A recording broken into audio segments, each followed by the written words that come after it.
गांधी परिवार के सबसे निकटतम व्यक्तियों में से अगर कोई व्यक्ति है, कोई राजनेता है, और आज से नहीं, शुरू से ही कोई व्यक्ति है, तो उनका नाम है मणिशंकर अय्यर। यह कहना अतिशयोक्ति नहीं होगा कि वो गांधी राज परिवार के मुकुटमणि हैं। गांधी परिवार का जो मुकुट है, उनमें जो सर्वोच्च चमकता हुआ मणि है, वो मणिशंकर अय्यर जी हैं।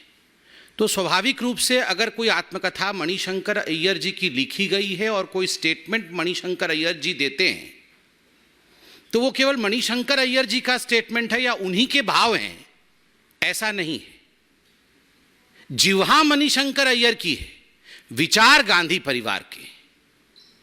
One should be extremely clear, whatever Manishankar Aiyar ji writes, speaks and projects, the pen and the tongue may be of Manishankar Aiyar, but the ideas and the objectives are the Gandhi family. He represents the Gandhi family as none other. बंधुगण, जब भी ये चुनाव आते हैं, चुनाव से ठीक पहले गांधी परिवार अपने एक प्रॉक्सी मणिशंकर अय्यर के माध्यम से कुछ स्टेटमेंट्स रखवाते हैं, और ये जो मुकुटमणि है वो चमकता है। 2014 से पहले याद करिए, ये वही मणिशंकर अय्यर है जिन्होंने नाक भौं सिकोड़ करके नरेंद्र मोदी जी की तरफ देखते हुए कहा था कि नरेंद्र मोदी जी देश के प्रधानमंत्री कभी भी नहीं बन सकता। बन सकते भी नहीं बोला, बन सकता। मोदी कभी भी देश का प्रधानमंत्री नहीं बन सकता। ज़्यादा से ज़्यादा अगर वो चाहे तो आके जो प्लेनरी सेशन और जो कांग्रेस का सम्मेलन हो रहा है दिल्ली में, उसके बाहर टेंट लगा करके चाय बेचने का काम करे। नतीजा आप सबको पता है।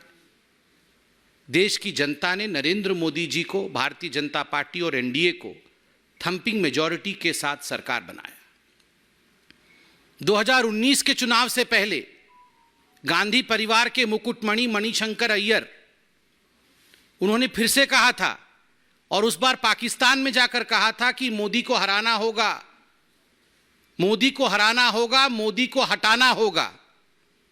ये वही मणिशंकर अय्यर है जिन्होंने 2019 के चुनाव से पहले घोषणा की थी और जिस प्रकार के भाषा का प्रयोग किया था और कहा था कि नरेंद्र मोदी एक नीच आदमी है। देश के तमाम लोग आश्चर्यचकित रह गए थे कि आखिर गांधी परिवार के सबसे नजदीकी व्यक्ति इस प्रकार के शब्दों का प्रयोग प्रधानमंत्री के लिए कैसे कर सकते हैं। उसका भी नतीजा आपने देखा था। लोगों ने इस प्रकार के घमंड से भरे स्टेटमेंट्स और इस प्रकार घमंड से भरे नेताओं का हश्र क्या किया। 2024 का चुनाव आ रहा है, मुकुटमणि फिर से चमके। इस बार बोला ही नहीं, किताब भी लिख डाला है, और एक विषय पे नहीं, अनेक विषयों पे बोला है। मुख्यतः 3 P's, P1 परिवारवाद, P2 पक्षपात, हिंदुओं के खिलाफ पक्षपात, और P3 जिसके लिए घमंडिया के सारे नेताओं में होड़ लगी हुई है और लगेगी भी, पाकिस्तान। परिवारवाद, पक्षपात और पाकिस्तान, इन तीनों विषयों पर, और ये 3 विषय, ये जो घमंडिया अलायंस है, ये 3 विषय इस घमंडिया अलायंस के सबसे फेवरेट विषय हैं। उस पर मणिशंकर अय्यर जी ने थेसिस प्रस्तुत किया है, और अलायंस के जो the soul of the alliance has been presented by Manishankar Aiyar in the written format. जो अलायंस का आत्मा है उसे आत्मकथा के रूप में मणिशंकर अय्यर ने रखा है। परिवारवाद, आप देखिए, परिवारवाद को लेकर पीवी नरसिम्हा राव, जो कांग्रेस के ही प्रधानमंत्री रहे, उनके लिए जिस प्रकार के शब्दों का प्रयोग किया गया है, यह स्पष्ट रूप से दिखाता है कि गांधी परिवार के प्रवक्ता, गांधी परिवार से बाहर कोई और व्यक्ति देश का प्रधानमंत्री बन जाए, चाहे वो कांग्रेसी ही क्यों ना हो, इस विषय को सह नहीं सकते, कदाचित सह नहीं सकते हैं। और मैं याद दिला दूं, पीवी नरसिम्हा राव जी वो व्यक्ति थे जो थे कांग्रेस के, मगर गांधी परिवार के नहीं थे, और गांधी परिवार से बाहर कांग्रेस के वो प्रथम व्यक्ति थे जिन्होंने 5 वर्ष के कालखंड को बतौर प्रधानमंत्री पहली बार पूरा किया बगैर गांधी परिवार के होते हुए। यह गांधी परिवार कभी सह नहीं सकती थी, इसलिए मणिशंकर अय्यर द्वारा बुलवाया गया कि पीवी नरसिम्हा राव ये तो भारतीय जनता पार्टी के, ये तो कांग्रेस के ही नहीं है। आप समझिए, जब सोनिया गांधी जी ने पीवी नरसिम्हा राव के मृत शरीर को कांग्रेस के मुख्यालय के अंदर आने से इनकार किया था, उसके पीछे के भाव को आज अनेकों वर्षों बाद मणिशंकर अय्यर जी ने जस का तस किताब और अपने आत्मकथा और उसके बाद अपने प्रेस वार्ता में प्रेजेंट किया है, उसे रखा है। आश्चर्य लगता है कि वही मणिशंकर अय्यर है जो परिवारवाद में इतने अंधे हैं कि जब राहुल गांधी जी की ताजपोशी हो रही थी और मीडिया बंधु आप सब ने जाके उनसे पूछा था कि ये तो परिवारवाद है, इलेक्शन नहीं होगा क्या, तो उन्होंने कहा था, अरे जब शाहजहां के बाद औरंगजेब बन गया था तो कौन सा इलेक्शन हुआ था, औरंगजेब तो आराम से बन गए थे, तो अब राहुल गांधी बन गए तो कौन सी बड़ी बात है। तो परिवारवाद के इतने बड़े भक्त हैं, स्वाभाविक रूप से आज नरसिम्हा राव जी के लिए इस प्रकार के शब्दों का प्रयोग कर रहे हैं। पक्षपात, हिंदुओं के खिलाफ पक्षपात, यह ना केवल कांग्रेस अपितु ये जो घमंडिया अलायंस है इसका एक बेसलाइन है। और चुनाव से पहले ठीक इस पक्षपात को मणिशंकर अय्यर जी को एक फ्रिंज के रूप में प्रस्तुत करके इस विषय को रखने का प्रयास किया गया है। वो फ्रिंज नहीं है, मैं बार बार याद दिला रहा हूं। और ये किताब का भी आना ये महज एक कोइंसिडेंस नहीं है, बहुत सोच समझ करके अलायंस के विचारधाराओं को थेसिस के रूप में प्रस्तुत किया है मणिशंकर अय्यर जी ने। और इस किताब में वो लिखते हैं, भव्य राम मंदिर का निर्माण चल रहा है, देश की जनता शांतिप्रिय तरीके से इस विषय को उन्होंने ग्रहण किया। माननीय प्रधानमंत्री, यशस्वी प्रधानमंत्री नरेंद्र मोदी जी ने उद्घाटन किया, शिलान्यास किया, एक इतिहास रचने जा रहा है। और उस समय यह कहना कि मैं तो बाबरी मस्जिद का पक्षधर हूं, ये मैं तो बाबरी मस्जिद का पक्षधर हूं, ये मैं नहीं है, ये घमंडिया अलायंस है, ये कांग्रेस पार्टी की मूल विचारधारा है।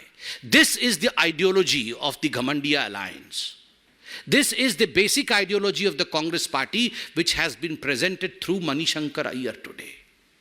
आप सोचिए, ये वही मणिशंकर अय्यर है जिन्होंने 2019 के चुनाव से पहले राम मंदिर का विषय जब कोर्ट में चल रहा था तब उन्होंने कहा था कि अयोध्या के महल में तो 10,000 कमरे थे, क्या भारतीय जनता पार्टी या हिंदू ये प्रूव कर सकते हैं कि किस कमरे में भगवान राम का जन्म हुआ था।